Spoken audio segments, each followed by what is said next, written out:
I'm Daisy Buchanan. I'm a best-selling author and broadcaster, and I'm thrilled to welcome you to the first Hobbs Summer Reading Retreat. We're at Elmley Nature Reserve in Kent, and we're going to be spending the next 24 hours celebrating reading, writing, books and creativity. I love talking to writers and creative people about how we can embrace our creative energy, and I love helping people to discover just what makes a great story.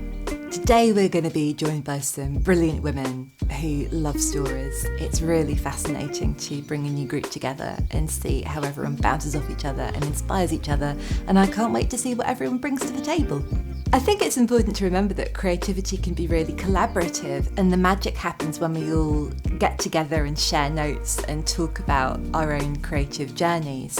And I think that really special things happen over those conversations, and it's those moments when we're talking about what inspires us that we can really get some magic on the page.